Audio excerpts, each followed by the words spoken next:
Moin Moin zu einer neuen Folge Bella Italia. Ihr wisst ja, das ist unser Videoblog mit den Highlights des neuen Italien-Abschnittes. Und derzeit schieben wir etwas hinterher, was wir bis zur Eröffnung nicht geschafft haben, nämlich Venedig.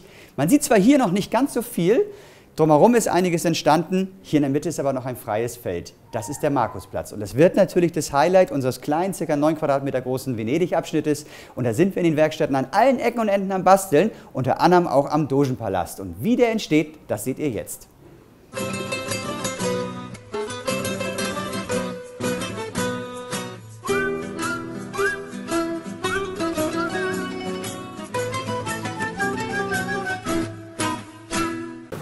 So, jetzt mal weg von diesen kleinen filigranen Gondeln zu einem riesen Bauwerk, das Nico nämlich schon seit 2 Monaten, glaube ich, jetzt zeichnet. Der Dogenpalast, ich glaube Dogenpalast, Dogenpalast, dieses Gebäude. Und es haut mich von den Socken. Es ist der Wahnsinn. Und ich glaube, dich hat es auch von Anfang an von den Socken gehauen, oder? Ja, ich wollte es zeichnen, ich durfte es zeichnen. Und heute? Bereust du es? Zwischendurch habe ich es bereut, jetzt freue ich mich wieder. Ja, wahrscheinlich, weil es sind ja unfassbare filigrane Sachen zu leisten. Also ihr müsst euch das mal anschauen. Es ist vor allem dreidimensional, das heißt, dreh das noch mal eben.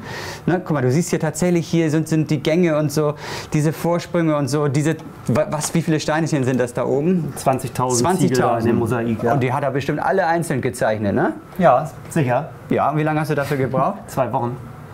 Du hast ihn nie wirklich einzeln gezeichnet? Ja, einzeln gezeichnet und dann kopiert. Okay, jetzt hätte er mich fast gehabt. 2 Tage. Also du meinst so diese Quadrate, ja, okay, alles klar, aber 2 Tage immerhin. Das heißt, du musstest sozusagen diese Quadrate kopieren oder konntest du ganze Flächen kopieren? Ja, ich habe mir so eine Rosette hier, oder wie man das nennen will, so ein Feld gemacht und das dann kopiert. Und wenn man sich das anschaut, war es in dem Maßstab oder musstet ihr wieder schummeln? Also normal ist, wenn wir den Dogenpalast in 1:87 umrechnen würden, wäre der ungefähr so breit. Okay, also viel flacher sehe ich schon. Ich habe aber nur diese Breite, durfte ich nur benutzen. So, jetzt ist er aber viel zu niedrig. Ich sehe schon. Wenn ich hier so eine Person reinstelle, das passt nicht. Dann musste ich es strecken nach oben und das war wirklich schwierig, weil ich dieses tolle Gebäude dann so verzerren musste. Und wie hast du es recherchiert? Anhand von Bildern? Ja.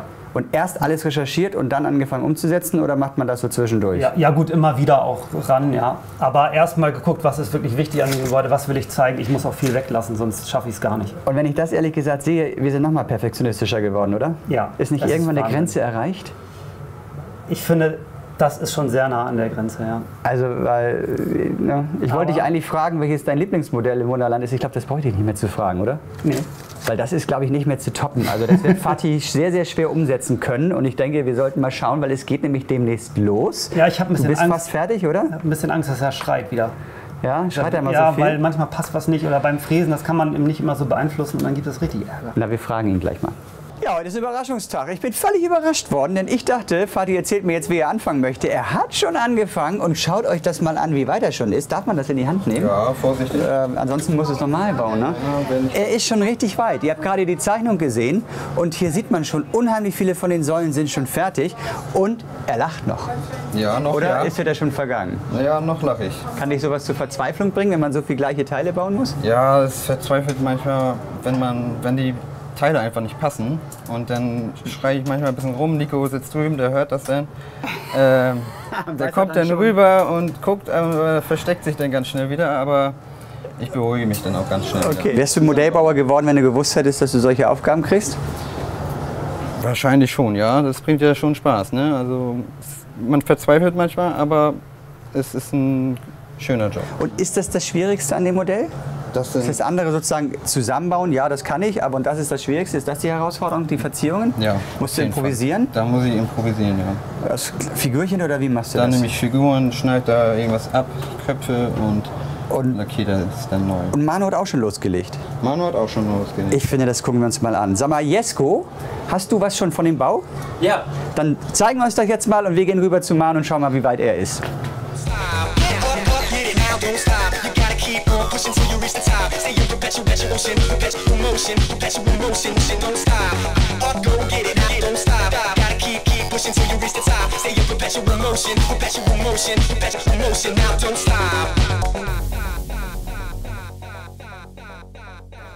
So, ich sitze jetzt ca. 2 Wochen an dem Gebäude.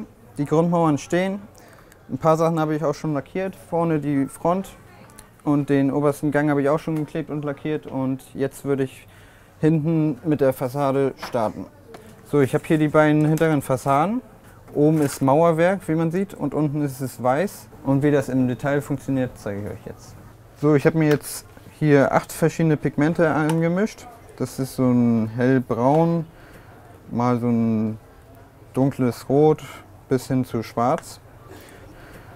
Ja, ich beginne immer mit den hellen Pigmenten, arbeite mich dann in die dunklen Töne vor. Das Ganze hat natürlich einen Grund, weil auf den dunklen Flächen die hellen Pigmente natürlich nicht mehr decken.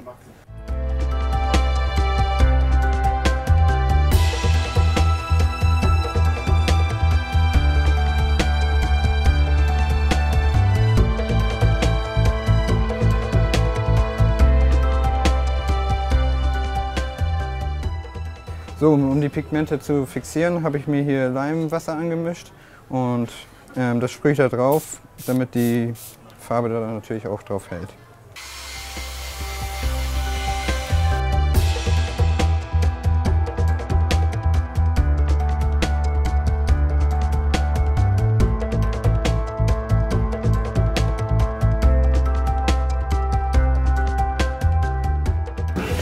Ja, wenn ihr schöne Bilder gesehen habt, bin ich bei Manu angekommen und wir haben schon ein bisschen geschnackt. Ich bin völlig geschockt, was wir unseren Wunderländern zumuten, denn das ist eine Zumutung, oder? Ja, es ist ein bisschen Fleißarbeit, also es sind ganz schön viele Teile zum Reinkleben. Aber ja, ihr müsst euch das vorstellen, hier sind so ganz viele kleine Quadrate, die diese Zacken haben, die letztendlich diese Mosaiksteine darstellen. Die musst du alle da reinmachen. Das ist der eine Schritt, auch noch die mittlere Ebene auch noch. Und dann musst du die alle abcutten. Richtig. Was ist, wenn was kaputt geht? dann muss ich das Von wohl vorne noch mal anfangen. machen. Richtig. Und ist schon passiert? Bis jetzt Gott sei Dank noch nicht, aber... Und hast du ein Gefühl, wird es dir passieren? Ich hoffe mal nicht, also ich werde es erst wirklich Das heißt sehen, aber, das hast du alles schon fertig hier? Die habe ich alles schon fertig. Kann man das nehmen? Warte, ich mache mal den Kleber hier weg. Das ist ja der Wahnsinn. Aber da träumt man doch schlecht, oder? Ja, bis jetzt geht's. Und wie viel musst du noch machen? Nur noch die kleine Seite. Und wie ist das als gelernter Tischler, sowas Kleines, Feines, Detailreiches zu bauen? Naja, ist das eine Umstellung? Da ich ja jetzt auch schon 2 Jahre hier bin, habe ich mich da schon dran gewöhnt. Also das funktioniert ganz gut. Was für mich jetzt noch ein bisschen so die Schwierigkeit ist, ist die ganze Farbgestaltung. Da brauche ich Fatih noch dazu einfach. Ich bin halt auch einfach kein so ein Künstlertyp, sage ich mal.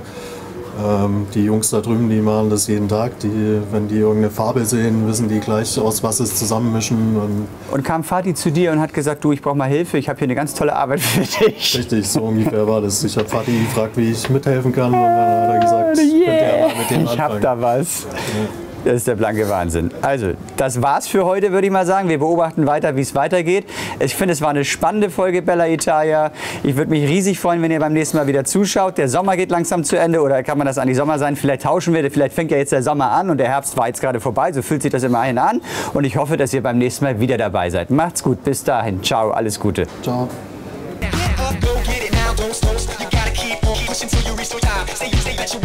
Perpetual motion, don't stop.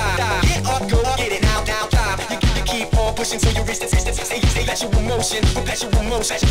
motion, don't stop. Get up, get it now, don't stop. You gotta keep on pushing till you reach the top. Stay in perpetual motion, don't stop. Up, go get it now, don't stop. Gotta keep pushing till you reach the top. Stay in perpetual motion, now don't stop.